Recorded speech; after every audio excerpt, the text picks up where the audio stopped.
Hello my Patreon friends, and it's lovely to see you again, and I hope you can keep me company throughout this video.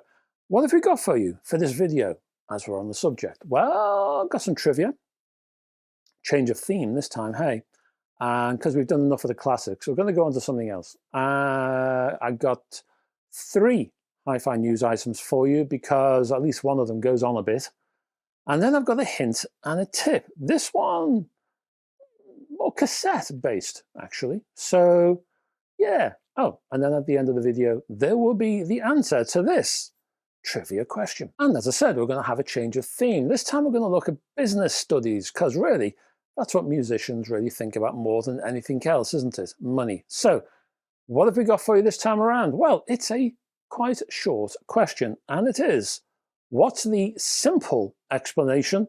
I know there's a few out there. But what's the simple explanation for why Elvis Presley never toured overseas? One more time. What's the simple explanation for why Elvis Presley never toured overseas? Have a little think. Please don't do any Googling and any of that research nonsense, because this is just a bit of fun. So have a little think throughout the video. I will give you the answer at the end of this very video. And until then, check out some hi-fi news. First up, we have news of the Northern collection from Moon.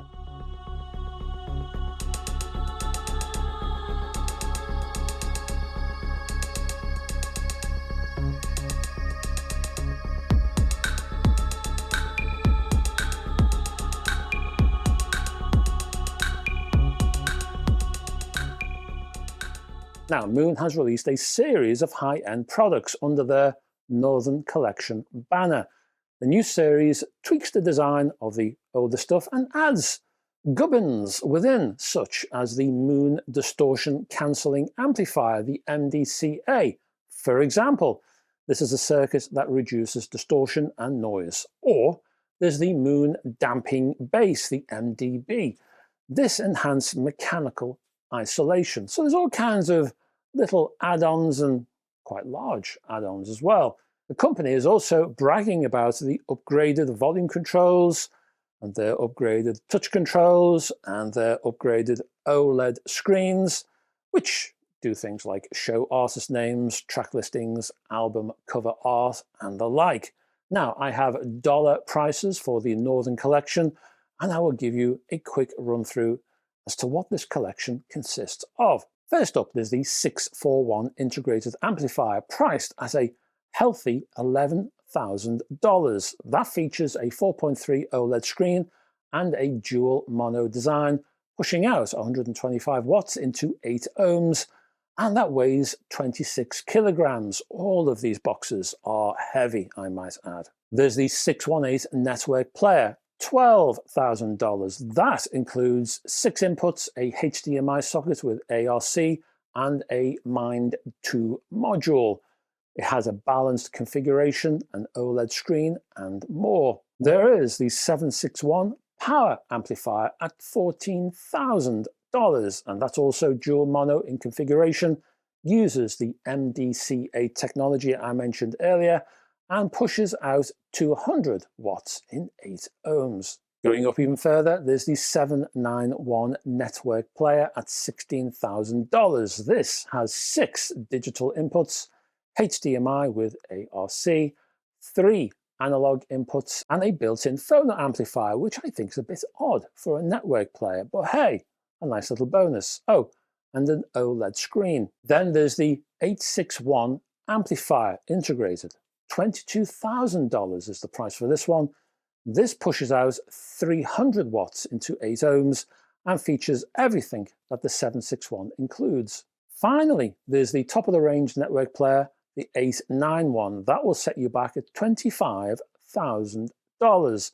And that includes all the features from the 791, but you also get a larger output screen, a bigger OLED screen, and you get a damping isolation base, and that will further lower the noise floor. Now, if you want to know even more information about that lot, well, I will put a link down below in the description, and you can knock yourself out with specs a go-go. Next up, we have a headphone amplifier, much lower cost this time, from Audioengine.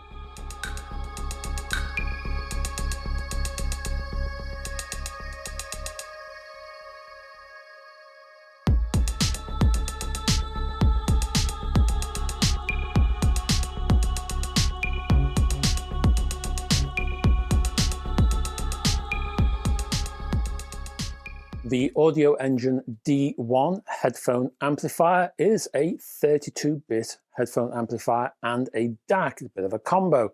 It features an ES9018 DAC and an optical receiver, the ESS9018, supporting 32-bit 384K in PCM mode. The D1 also features USB, RCA and mini jack outputs. It's a compact 90mm by 74 by 22mm. One notable feature is the SG2019 USB power filtering. This lowers the noise of the power supply. Price is £149 and you can pick it up, well, the usual HiFi retailers, but also you can pick it up from Amazon. And finally, we're looking at a cartridge from Goldring, the E4.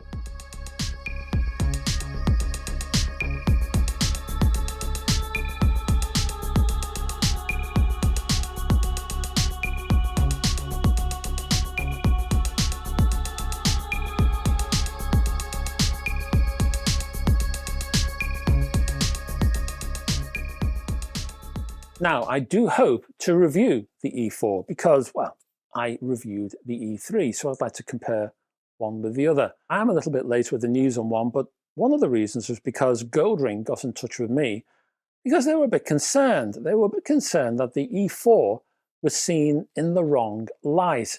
They think some people are seeing the E4 as a direct replacement for the E3. That is, that the E3 is being retired and the E4 is in its place.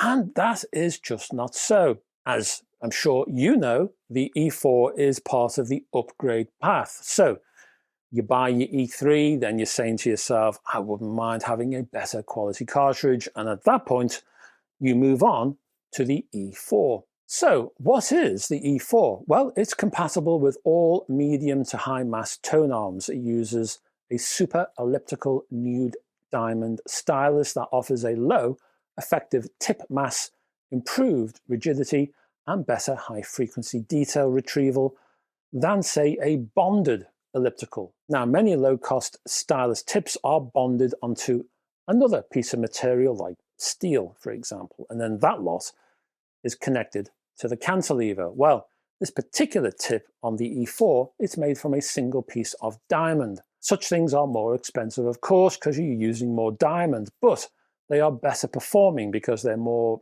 nimble, I suppose. They offer better transient response, better tracking, that kind of thing. This tip is connected to an aluminium cantilever, but a hollow aluminium cantilever. This, of course, keeps the weight down, and again, helps that tracking, keeps the styli moving in a very nimble manner. Inside, well, the E4 uses Goldring's magnetic duplex technology that positions two low-mass magnets at the same angle as the coils. So each magnet interacts only with its partnering coil. End product of that, well, greater stereo separation, more accurate soundstage, and on and on and on. Price, well, for the entire cartridge, you're looking at £199, as opposed to the E3, which is what? About 100, give or take a few pounds. So double the price, basically. In euro terms, we're looking at $259, and in dollar terms, $299. You can buy the stylus separately for £145 or 185 euros or $275. That's your HiFi news. Let's do a hint and tip.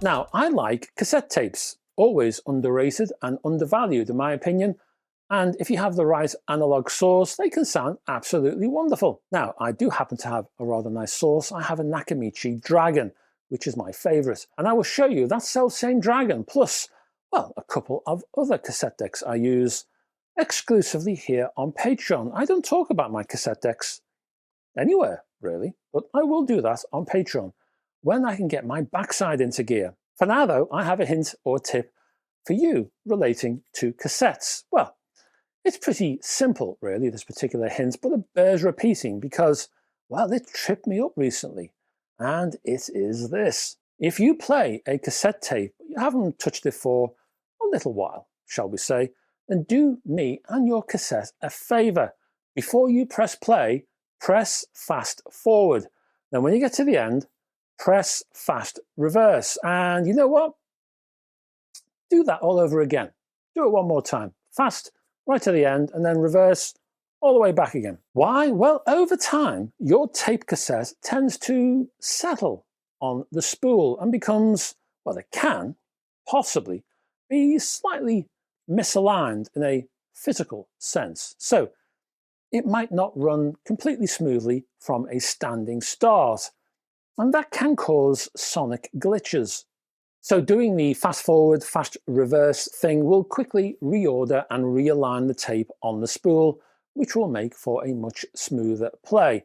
Like I say, this only really applies if you have tapes which haven't been touched for a while, and I have. I had my mind on other things, which is a failing of mine, and I just stuck an old tape in my Dragon, and then the Dragon, well, it complained. It was trying to work out the bias. It couldn't lock on to the bias. I could hear it clunking, and I thought, hello, hello, hello. So I stopped and I did the fast forward reverse a couple of times, and everything was cool. It seemed to crack the case, and I thought to myself, I must pass this on. My error. I must pass on my error. So there we are.